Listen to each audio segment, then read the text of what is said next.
주 안에 사랑하는 성도 여러분, 오늘이 12월 셋째 주일이고 다음 주일이면 우리는 성탄절을 맞습니다. 이제 성탄절이 일주일 앞으로 다가온 것입니다.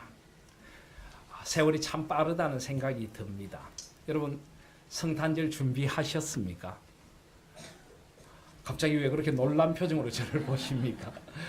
성탄절이 일주일 앞으로 다가왔는데 여러분은 성탄절 준비를 끝내셨습니까? 여러분, 이 성탄절에 무엇을 준비하시겠습니까? 오늘 말씀은 우리가 성탄절에 무엇을 준비해야 할 것인가를 일깨워주는 말씀이라고 할 수가 있습니다. 오늘 성탄절을 준비하게 하시는 주님의 말씀이 우리 가운데 임합니다. 3절을 보시면 요한이 요단강 북은 각처에 와서 죄사함을 받게 하는 회개의 세례를 전파하니 4절에 선지자 이사야의 책에 쓴 바 광야에서 외치는 자의 소리가 있어 이르되 너희는 주의 길을 준비하라. 그의 오실 길을 곧게 하라. 주의 길을 준비하라. 바로 이것이 우리가 진정으로 해야 할 성탄의 준비라고 할 수가 있습니다. 그런데 사랑하신 여러분, 오늘 이 성탄을 준비하라는 외침이 어디에 먼저 임했는가를 우리는 먼저 주목하여 볼 필요가 있습니다. 2절 말씀을 보시면 안나스와 가야바가 대제사장으로 있을 때 하나님의 말씀이 빈 들에서 사가랴의 아들 요한에게 임했다. 저는 여기 빈 들에서 하나님의 말씀이 임했다. 이 말씀을 정말 가슴 벅찬 감격으로 이 성탄절 전에 우리가 함께 듣기를 소원합니다.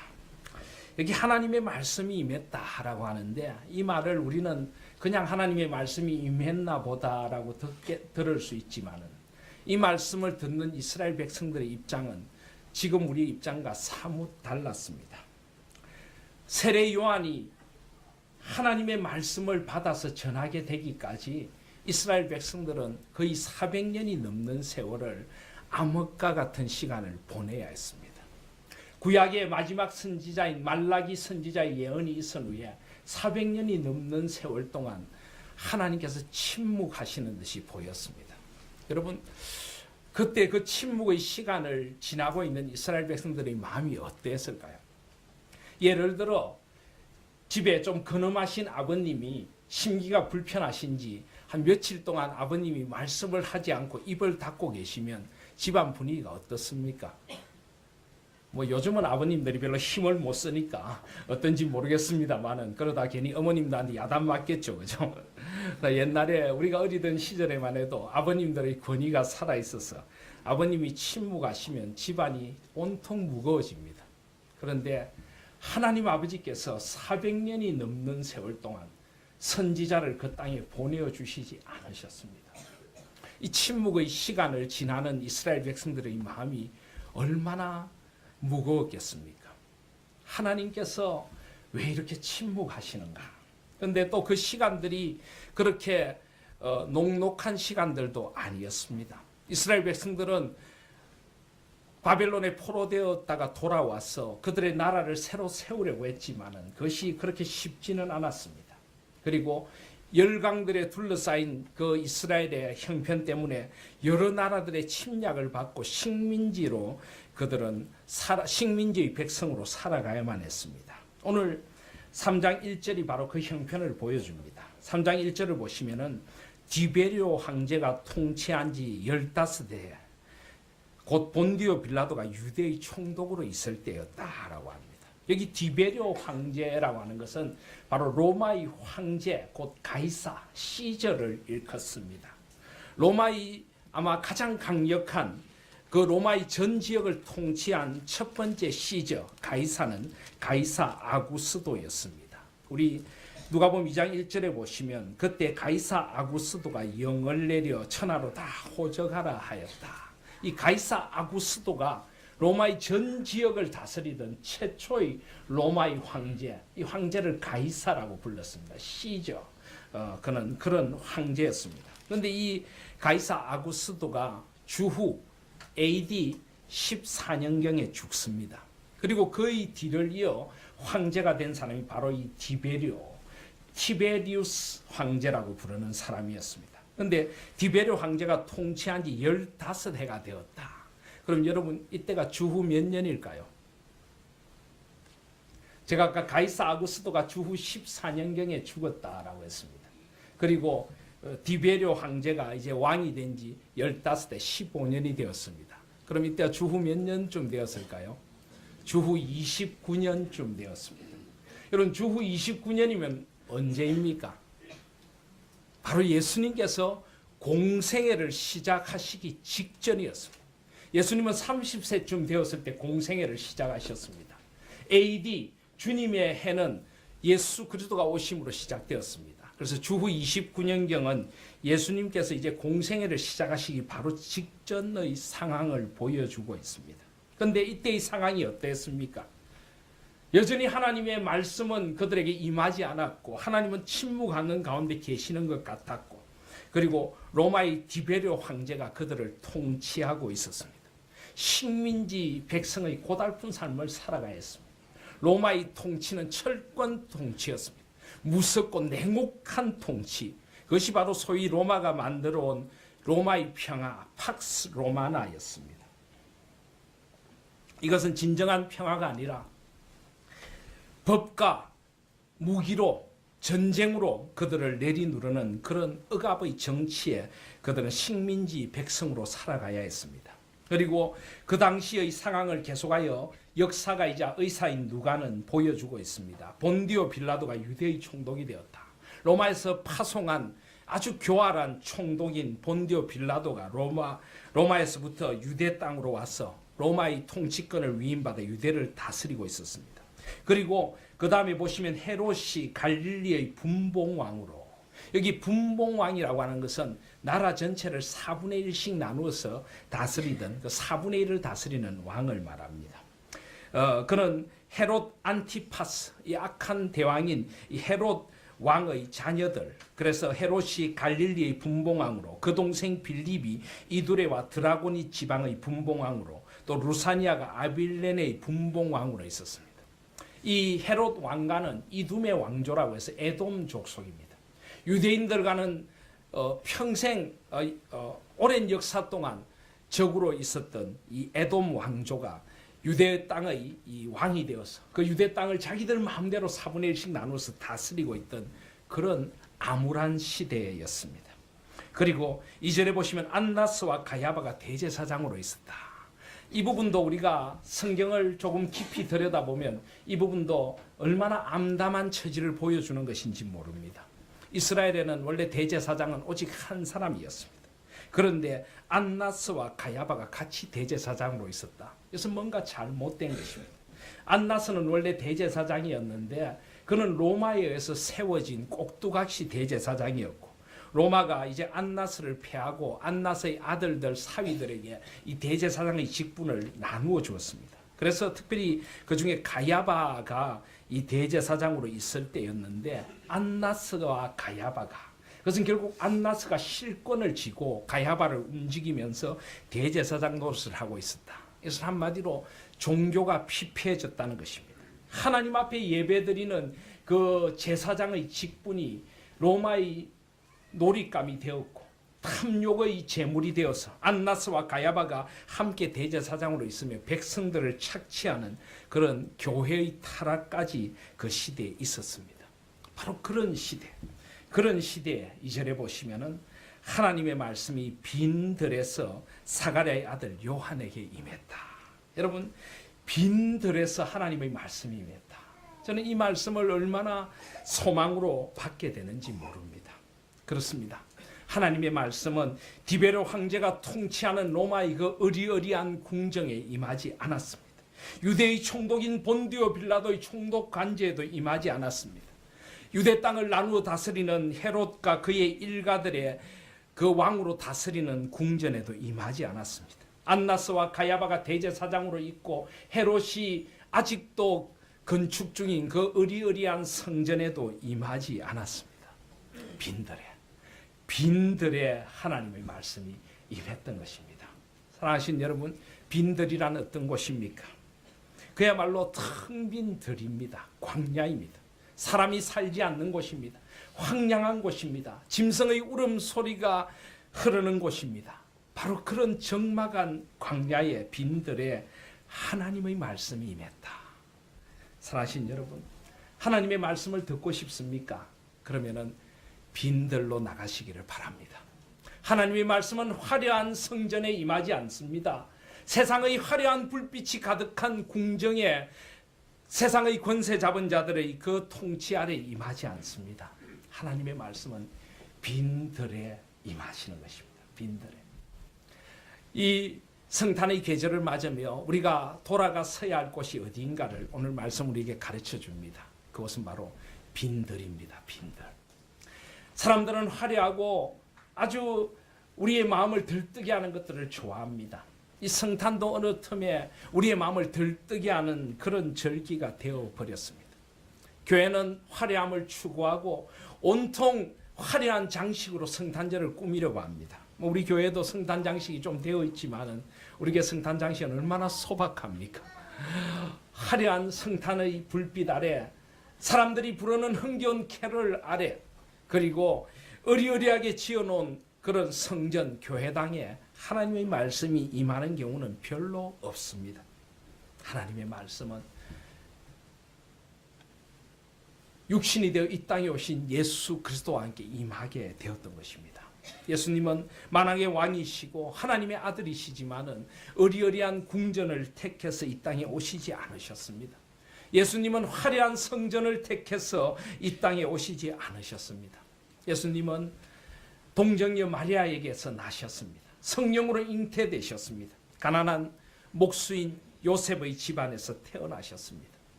이스라엘 사람들이 별로 주목하지 않던 나사렛이라고 하는 시골 동네에서 목수의 아들로 태어나신 것입니다. 그것도 호적을 하라는 이 가이사 아구스도의 명령에 의해서 그들은 고향 땅을 찾아가다가 이스라엘 백성들이 별로 주목해 보지 않는 그 수도의 변방이라고 할 수 있는 베들레헴, 그곳에서도 묵을 사관이 없으셔서 예수님은 그 짐승들의 우리에서 태어나셔야 했고, 그리고 짐승들의 먹이통에 누여져야만 했습니다. 그런 역사의 가장 낮은 곳, 가장 빈들이라고 할 수 있는 곳으로 오신 분이 바로 예수 그리스도이십니다. 왜 하나님께서 그런 곳을 예수님이 나실 곳으로 택하셨을까요?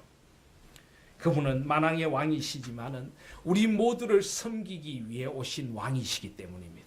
그분은 높고 귀한 사람들을 위하여 오신 분이 아니라 가장 낮고 천한 자들을 위하여 오신 분이시기 때문입니다. 그분은 화려한 궁전과 화려한 성전을 배경으로 오신 분이 아니라 친히 십자가를 지시기 위하여 이 땅에 오신 분이시기 때문입니다. 사랑하신 여러분, 이 성탄 여러분은 무엇을 바라보길 원하십니까? 이 성탄에 무엇을 우리가 추구하고 있습니까? 다시 한번 빈들로 나아가시지 않겠습니까? 빈들에 주님의 은혜가 임하는 것입니다. 이제 우리 들뜬 마음들을 조용히 내려놓고 다시 한번 우리는 빈들로 나가야 하겠습니다.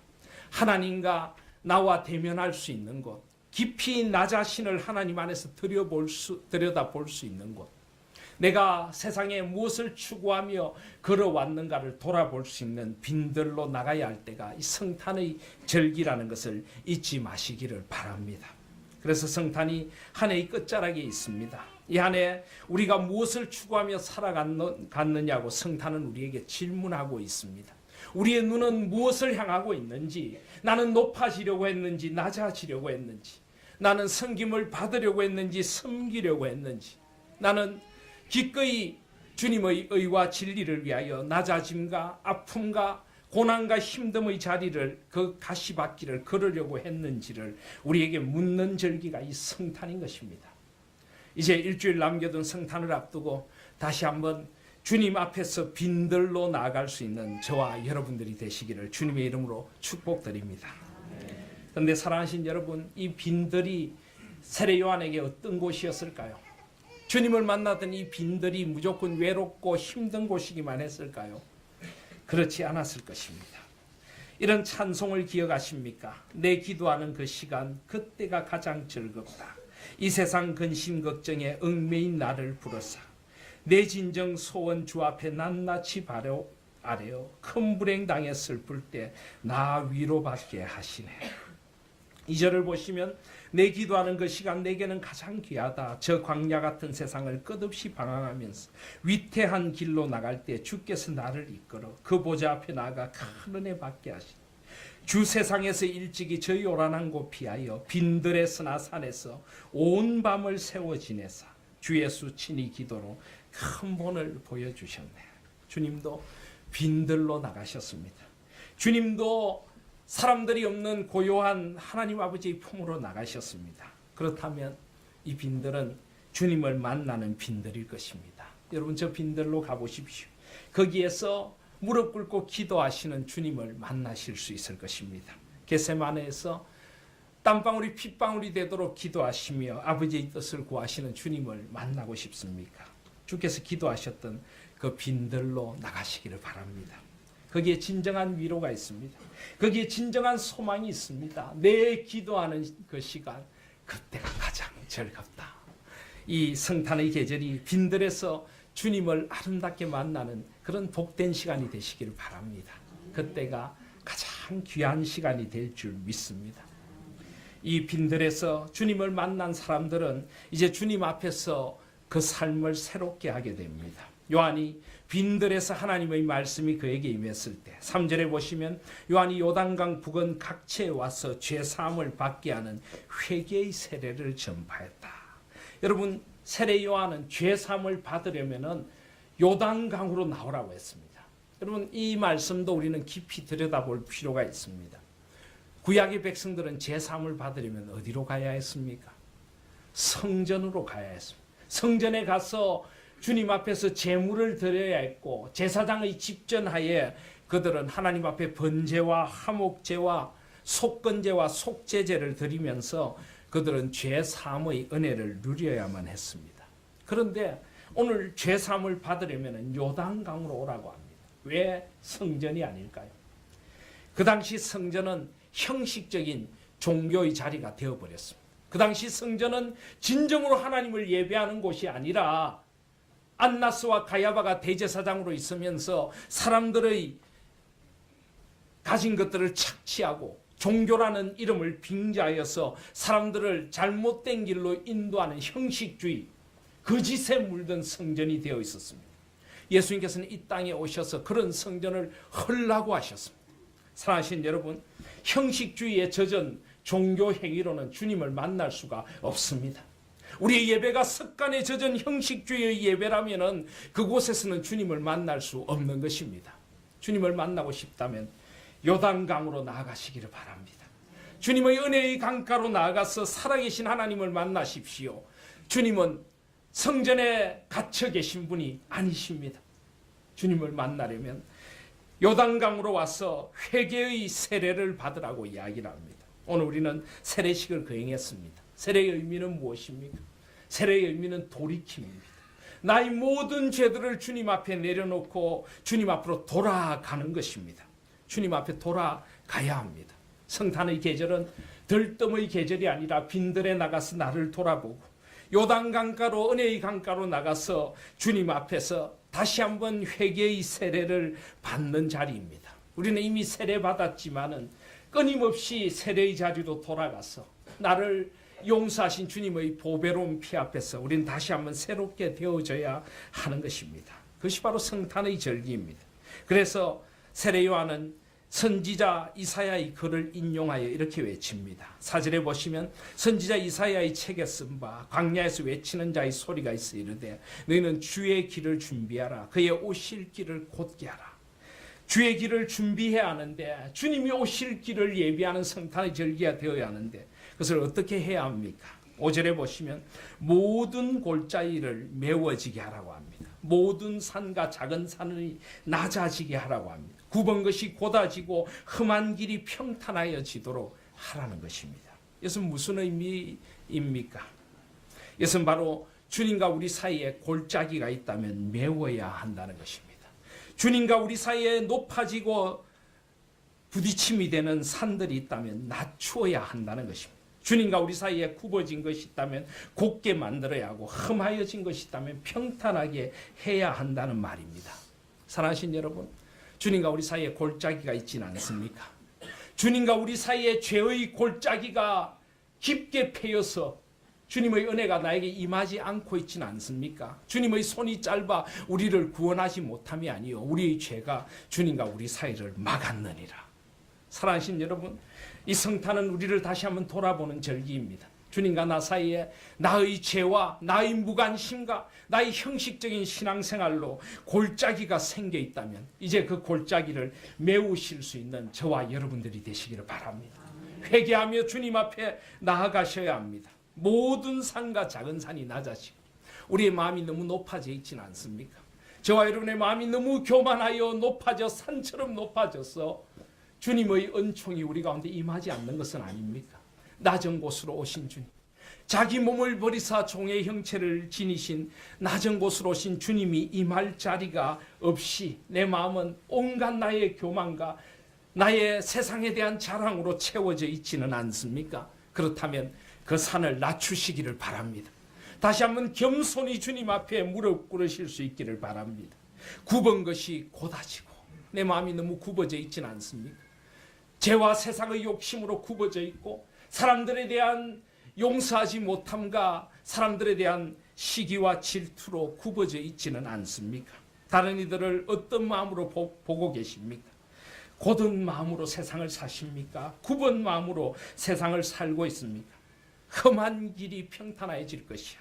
내 마음이 울퉁불퉁한 험한 길이 되어서 온갖 세상의 것들로 세상의 더러운 것들로 내 마음이 울퉁불퉁해져 있지는 않습니까? 그렇다면 그것을 평탄하게 하셔야 주님의 은혜가 우리 가운데 임할 줄 믿습니다. 그럴 때 6절에 보시면 모든 육체가 하나님의 구원하심을 보리라.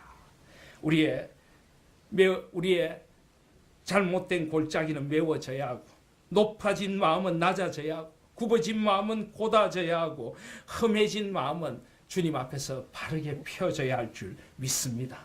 그것이 바로 우리의 성탄의 준비입니다. 그런데 어떻게 해야 됩니까? 여러분 이런 시를 아십니까? 어느 신앙의 시인이 쓴 시입니다. 님이 오신단다. 님이 오신단다. 길 닦아 예비하자. 내 집에 오시는 님을 날 보러 오시는 님을 그저 어찌 맞느냐. 예수님이 오시는데 우리는 그저 예수님을 맞을 수 없습니다. 길 닦아 예비해야 합니다. 높은 것 낮추고 우물어진 것 돋우고 굽은 길을 곧게 하고 지저분한 것을 다 치워 님이 바로 오시도록 하자. 우리의 높아진 마음도 낮추어야 하고 우물어진 것, 움푹해진 것은 돋우고 굽은 길은 곧게 하고 지저분한 것은 다 치워야 합니다.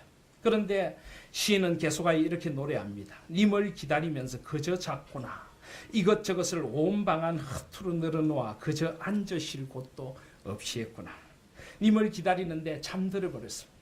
영혼의 나태에 빠져서 잠이 들어버렸습니다. 영혼의 매너리즘의 형식주의에 빠져서 잠이 들어버렸습니다. 이것저것 내 마음의 방 안에 온갖 것들이 흐트러져 있는데 주님이 앉으실 곳도 없이 내 마음이 복잡하고 번잡합니다. 어서 모셔야 할 님 더러운 길에 왜 더듬게 하며 맑고도 거룩하신 그의 몸을 해뜨린 이 속에 어찌 맞을꼬. 오 내 마음이 급해 썰자 닦자 고치자 물을 뿌리자 묻고 안고 이 먼지를 다 어찌하노. 언제 이것을 아름다이 하노. 내 마음에 너무 먼지가 많습니다. 켜켜이 쌓인 세상의 먼지가 가득합니다. 언제 이것을 다 닦을꼬. 자리 위엔 무슨 때가 이리도 꼈느냐. 천정의 거미줄은 누가 치우느냐. 이리도 들어온 줄 나도 몰랐지. 뜰에는 무엇이 저리도 많아 발도 옮겨놓을 곳이 없고 앞길에는 돌이 드러나고 다리가 무너졌으니 저거는 누가 놓아주느냐. 가만히 성탄의 빈들로 나가 자신을 돌아보니까 이 한 해 동안 내 마음에 온갖 세상의 것들이 켜켜이 내려앉아서 주님이 오실 길이 없더라는 겁니다. 온통 골짜기가 가득하고 우물어지고 돋아난 높아진 것들이 가득하고 주님이 오실 길이 너무나 굽어져 있고 험해져 있더라는 것입니다. 그런 자신을 발견합니다.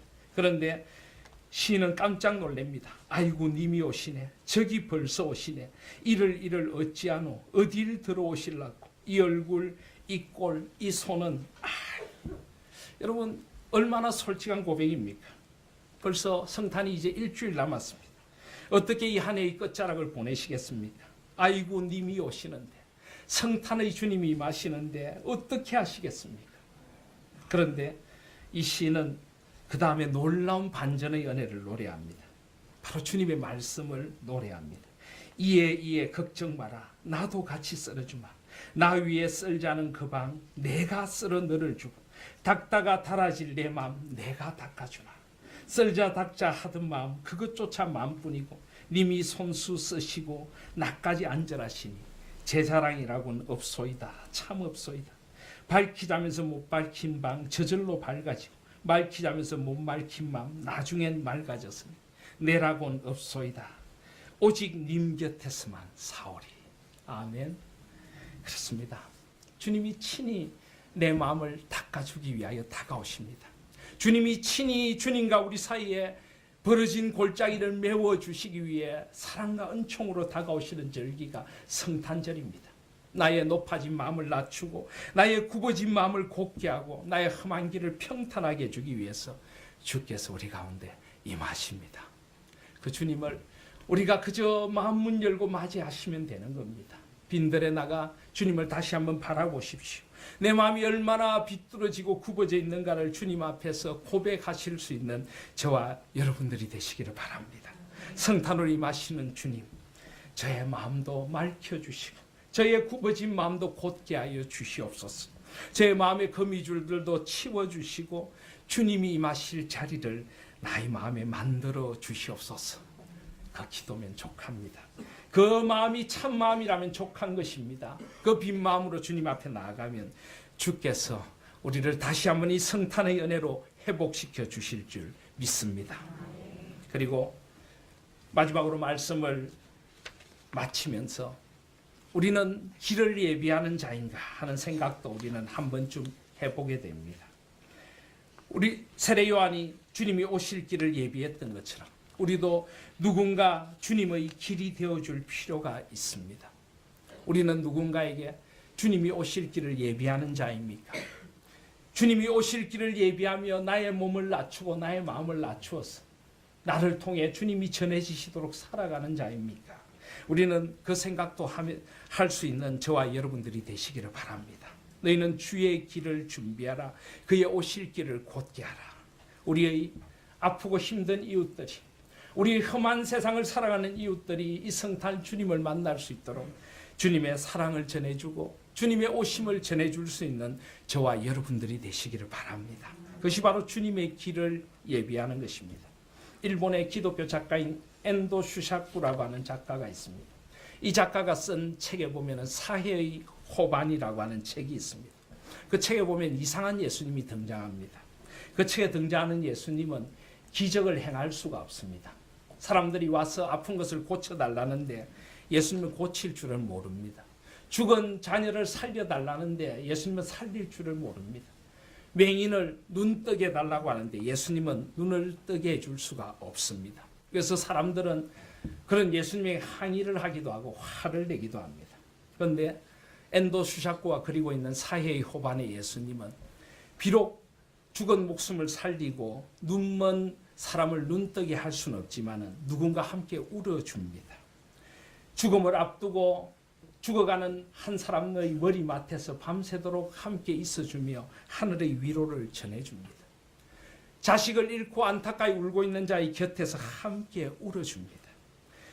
비록 눈먼 맹인의 눈을 뜨게 하지는 못하지만 해가 지는 들녘에 그 맹인의 손을 잡고 갈 길을 함께 걸어가 줍니다. 이것이 바로 사해의 호반이 그리고 있는 예수님입니다. 엔도 슈샤쿠는 무슨 이야기를 하고 싶었던 것일까요? 우리 예수님은 당연히 우리의 죽은 목숨을 살려주시고 우리의 병든 마음을 고쳐주시고 우리의 눈을 뜨게 해주실 수 있는 분입니다. 그런데 그가 사해의 호반에 그리고 있는 예수님은 바로 그리스도인 된 우리입니다. 우리는 비록 다른 사람의 눈을 뜨게 해줄 수는 없을지라도, 우리는 비록 다른 사람의 생명을 살려줄 수는 없을지라도, 우리는 비록 아픈 이들을 낫게 해줄 수는 없을지라도 함께 울어줄 수는 있다는 것입니다.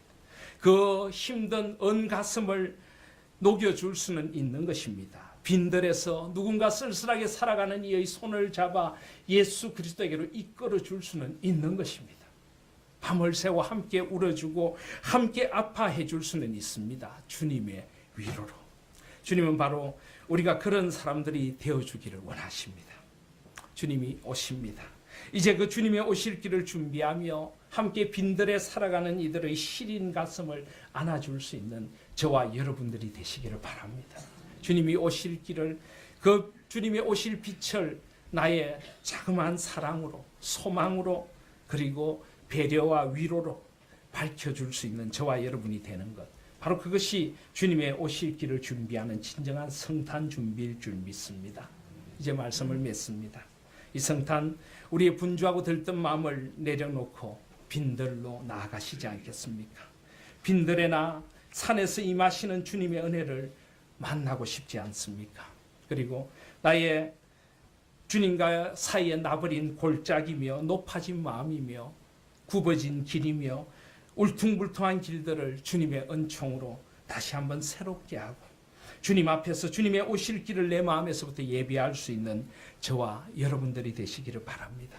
그리고 누군가에게 우리도 길이 되어 주십시다. 주님이 임할 길을 우리의 따스한 손을 내뻗어 잡아주면서 주님의 길로 이끌어주는 저와 여러분들이 되십시다. 이런 노래가 있습니다. 저 멀리 배는 나의 시온성, 오 거룩한 곳 아버지 집, 내 사모하는 집에 가고자 한밤을 세웠네. 저 망망한 바다 위에 이 몸이 상할지라도 오늘은 이곳 내일은 저곳 주복음 전하리. 아득한 나의 갈 길 다가고 저 동산에서 편히 쉴 때 내 고생하는 모든 일들을 주께서 아시리. 빈들이나 사막에서 이 몸이 고날지라도 오 내 주 예수 날 사랑하사 날 지켜주시리. 그 주님의 지키심이 빈들의 은총으로 임하는 복된 성탄이 되시기를 주님의 이름으로 축복드립니다.